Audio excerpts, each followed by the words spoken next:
kita anggap dia sebagai orang yang gila. Kita anggap sebagai orang yang tidak berguna. Kita anggap kata-kata dia sebagai kata-kata untuk memecah belahkan Pakatan Harapan. Sedangkan dia sudah memberi warning kepada kita lebih awal bahawa sekiranya kita tidak jaga rakyat, maka kejatuhan Pakatan Harapan pasti. Sekiranya kita tidak kekang Mahathir, kejatuhan Pakatan Harapan adalah pasti. Beliaulah antara orang yang lantang menentang pembahagian kerusi tidak adil, pembahagian kabinet tidak adil. Mahathir Mohamad apabila memberikan banyak kerusi kepada Amanah dan Bersatu berbanding kepada kerusi kepada PKR. Tetapi beliau dikritik, beliau dihina. Malah Azmin Ali itu, malah Zuraidah itu bukanlah menteri yang dicadangkan oleh Parti Keadilan Rakyat. Dia adalah menteri yang ditulis, disebut, di-announce dan dilantik oleh Mahathir Mohamad. Kita tahu benda itu. Dan Rafizi bila lantang bersuara, beliau dikritik dengan hebat. Sehingga mengambil keputusan, dia kata, tak apalah. Kalau kau rasa aku tidak perlu pada aku lagi, biarlah dia berundur diri. Sekiranya kau rasa aku tidak perlu pada aku lagi, maka biarlah aku mengundur diri. Dan beliau mengundur diri. Dan bila jatuhnya kerajaan sekarang ini, kenapa kita cari Rafizi Ramli? Baru kita sedar selama ini bukan Mahathir yang kita perlukan, tetapi Rafizi Ramli. Kita asyik berkata, oh kemenangan PRU ke-14 kerana Mahathir. Kemenangan PRU ke-15 kerana Mahathir. Rupanya kita lupa kemenangan PRU ke-14 kerana usaha Invoke.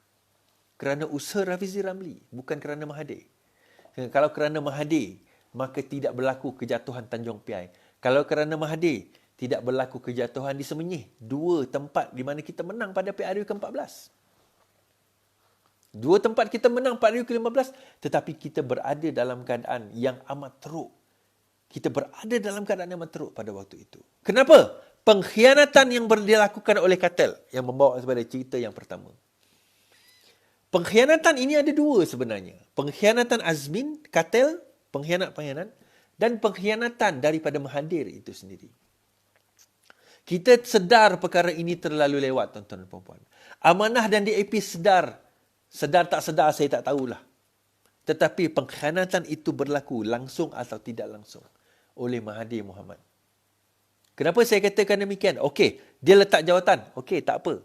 Tapi perasan atau tidak bahawa Mahathir tidak pernah mengkritik Azmin. Mahathir tidak pernah mengkritik Azmin. Dan baru-baru ini Azmin telah menyatakan bahawa projek kereta Proton ketiga, kereta nasional yang ketiga akan diteruskan. Projek yang disasarkan oleh Mahathir diteruskan dengan melantik satu syarikat yang kita pun tidak ketahui syarikat tersebut. Ialah dikatakan diwujudkan sejak tahun 2007, anak tempatan, tetapi mempunyai paid up capital about 12 million sahaja. Saya tak tahu. Kebolehan dia dalam otomotif, kebolehan dia dalam mentadbir dan membentuk design dan sebagainya. Okey, itu kita tolak tepi. Mungkin dia ada kemahiran, kita tak peduli. Kita tak tahu. Tetapi adakah keperluan kita nak membina national car yang ketiga? Kenapa kita perlu nak membina national car yang ketiga, sedangkan kita tak bangunkan national car yang pertama pun? Kita tak bangunkan national car yang kedua pun. National car yang kedua pun kita tak tahu betul ke dia national car atau sekadar kita tukar logo daripada Daihatsu Toyota kepada Pro 2. Bagaimana pula dengan Mitsubishi pada kereta national car yang pertama? Kenapa kita tak gunakan kemahiran kajian kita itu untuk improvekan national car yang pertama? Sebaliknya kita jual share kita itu kepada company daripada China. Jadi kalau benda itu, I'm not against, neither I am pro national car. Saya bukannya melawan ataupun saya pro kepada national car. Tak. Saya pro kepada polisi yang jelas. Saya pro kepada hala tuju yang jelas. Kepada apa-apa polisi sekalipun. Saya pro kepada itu. Jadi bila Azmin hari ini menyatakan bahawa national car nombor 3 akan diteruskan, saya menimbulkan satu persoalan yang amat besar. Apa hubungan beliau dengan Mahathir? Apa tujuan dia pergi ke Langkawi berjumpa Mahathir walaupun didinaikan oleh orang Mahathir sendiri? Orang Mahathir yang dinai, bukan Mahathir. Sebab itu saya membawa kepada persoalan yang seterusnya. Apabila Azmin nak membuka parti baru, dalam dia nak buka parti baru, dia tahu kenapa dia nak buka parti baru. Okey, kita tengok dulu sejarah. Azmin cita-citanya hendak jadi Perdana Menteri. Itu kita semua tahu. Cita-cita Azmin adalah untuk menjadi Perdana Menteri Malaysia.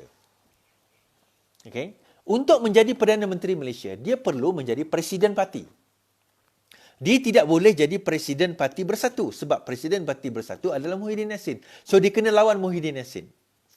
Dia tak boleh menyertai UMNO, dia tak boleh menyertai PAS. Dia cuba masuk gerakan, tapi gerakan pun kata, kalau nak masuk gerakan, takkan kau nak jadi Presiden. Dan dia tahu dia tak boleh masuk UMNO, dia tak boleh masuk PAS. Kerana apa?